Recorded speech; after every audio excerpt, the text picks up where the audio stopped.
बांग्लादेश में चल रही हिंसा के बारे में तो आप लोगों ने सुना ही होगा।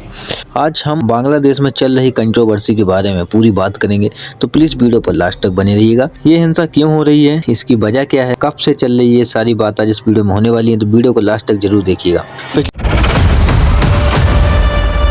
पिछले साल बांग्लादेश में शैक्षणिक आरक्षण नीतियों के खिलाफ शुरू हुए छात्र आंदोलन ने अगस्त 2024 में शेख हसीना की सरकार को गिरा दिया था। इस वजह से राजनीतिक उथल पुथल के बाद देश में अस्थिरता बढ़ी हुई है। प्रमुख छात्र नेता शरीफ उस्मान हादी भी इसी आंदोलन के नायक थे और वे पूर्व प्रधानमंत्री हसीना तथा भारत के कट्टर आलोचक माने जाते हैं। 12 दिसंबर 2025 को ढाका में शरीफ हादी पर अज्ञात बंदूकधारियों ने हमला किया। 18 दिसंबर को उनका सिंगापुर के अस्पताल में निधन हो गया। हादी की हत्या ने देश में व्यापक आक्रोश फैला दिया और विरोध प्रदर्शन तेज हो गए। इन प्रदर्शनों के दौरान कई रिपोर्टों में बताया गया कि जुलाई क्रांति के बाद हिंदुओं के खिलाफ हुई हिंसा और अब दीपू दास की हत्या से अल्पसंख्यकों में डर बैठा है, यानी धार्मिक अल्पसंख्यक मुख्यतः हिंदू तथा स्वतंत्र मीडिया पर हमले की आशंका उत्पन्न हो गई है। इसके चलते सरकार ने कुछ अल्पमत चरमपंथी तत्वों को इन घटनाओं का जिम्मेदार ठहराया है और तनाव बढ़ने पर कानून व्यवस्था बनाए रखने की चिंता जताई है। प्रमुख घटनाएं कब हुई और कहां पर हुई। 12 दिसंबर 2025 को ढाका में हादी पर बंदूक से हमला हुआ, वे गंभीर रूप से घायल हुए। 18 दिसंबर 2025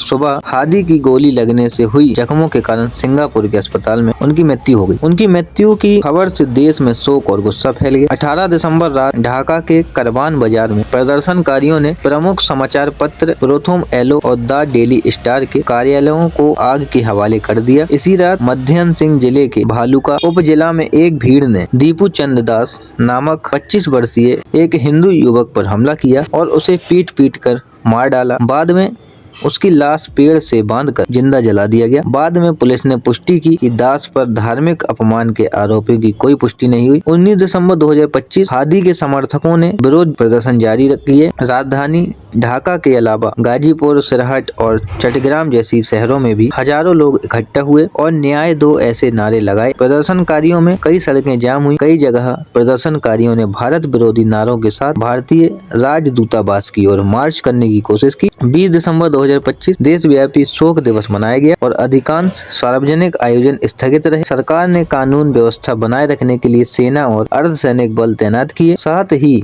शांतिपूर्ण प्रदर्शन की अपील भी की गई। ढाका के शाहबाग चौक पर उस्मान हादी की हत्या के विरोध में इकट्ठा प्रदर्शनकारी 20 दिसंबर 2025 को उस प्रदर्शन में सैकड़ों कार्यकर्ता राष्ट्रीय ध्वज लेकर सड़कों पर उतर आए थे। उनका नारा था कि हादी के हत्यारों को तुरंत गिरफ्तार किया जाए। भीड़ ने कई स्थानों पर हंगामा किया और मीडिया पर हमला से आक्रोश जताया। पुलिस और राष्ट्रीय गार्ड को स्थिति नियंत्रण में लाने के लिए तैनात किया गया। ढाका के एक चौराहे पर मेट्रो ट्रैक के नीचे जमा विशाल जनसमूह 19-20 दिसंबर 2025 को था। हादी की हत्या के विरोध में अन्य शहरों में भी भारी जनसमूह इकट्ठा हुआ। कुछ प्रदर्शनकारियों ने सार्वजनिक मार्ग को अवरुद्ध किया तो कुछ ने चट्टग्राम में भारतीय मिशन के बाहर धरना दिया। इस हिंसा की घटनाओं में सबसे पहले हिंदू अल्पसंख्यक और स्वतंत्र मीडिया संस्थान निशाने पर रहे हैं। दुर्गा पूजा के महीने में हिंदू समुदाय पर हमले की बढ़ती आशंकाएं थी और दीपू दास की हत्या ने उनमें भय बढ़ा दिया है। संगठित भीड़ ने एक हिंदू युवक को सुनियोजित ढंग से मार डाला तथा कुछ प्रदर्शनकारियों ने भारतीय समर्थक माने जाने वाले समाचार पत्रों पर हमले किए। कई मीडिया संगठन और पत्रकारों ने बताया कि उनके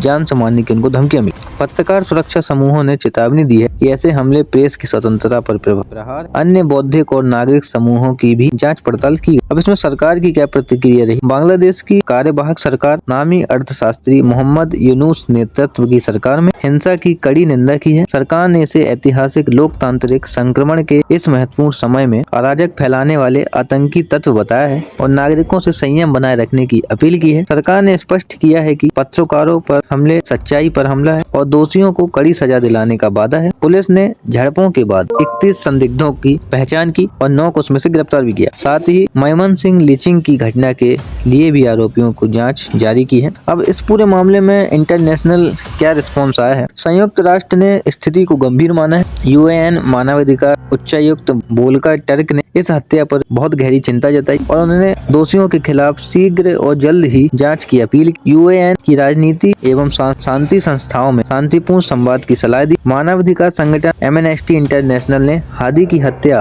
और बाद की हिंसा की निष्पक्ष जांच की मांग की है और इसे करना भी चाहिए। पत्रकार संरक्षण समिति CPJ तथा मीडिया स्वतंत्रता गठबंधन ने भी अखबार कार्यालयों पर हमलों की निंदा की है और पत्रकारों की सुरक्षा की अपील की। भारत सरकार ने भी इस मामले पर चिंता व्यक्त की है। उसने बांग्लादेश में अपने दूतावास को सुरक्षित रखने को कहा और हिंदू अल्पसंख्यकों पर हमला को भयानक बताया। अमेरिकी दूतावास ने नागरिकों से भीड़ से दूर रहने और सतर्क रहने की चेतावनी दी। कुछ मीडिया व सोशल पोस्ट में दीपू सिंह नाम से जो घटना बताई जा रही है वह संदिग्ध और गलत है। वास्तव में दीपू चंद्र दास नामक 25 वर्षीय हिंदू युवक जो एक वस्त्र कारखाने में काम करता था की हत्या बांग्लादेश के ही मयमनसिंह जिले के भालुका उपजिला में हुई थी। स्थानीय पुलिस के अनुसार दास पर धार्मिक अपशब्द का आरोप फैला था, लेकिन उन्होंने जांच में पाया कि अपमान की कोई मान्यता नहीं है। घटना के रात को दास को सहकर्मियों की एक भीड़ ने पकड़कर जंगल में पीटा और उसे पेड़ से बांधकर आग लगा दिया। इस नरसंहार की निंदा करते हुए बांग्लादेश सरकार ने आरोपियों को पकड़ने का पूरा विश्वास दिलाया है। रैपिड एक्शन बटालियन ने कई संदिग्धों को गिरफ्तार किया है। मामले की जांच में यही भी सामने आया कि दास के खिलाफ अपमान का आरोप पूर्णतः गलत था। हो सकता है कि यह विवाद फैक्ट्री में उसके पदोन्नति संघर्ष से जुड़ा हो। दीपू सिंह नाम केवल अफवाह, घटना पूरी तरह बांग्लादेश में हुई थी और इसका भारत से कोई भी संबंध नहीं है। पीड़ित का सही नाम दीपू चंद्र दास था, जिसका परिवार और साथी भी बांग्लादेशी ही है। उपरोक्त घटनाओं की पुष्टि अंतर्राष्ट्रीय मीडिया और अधिकार संगठन भी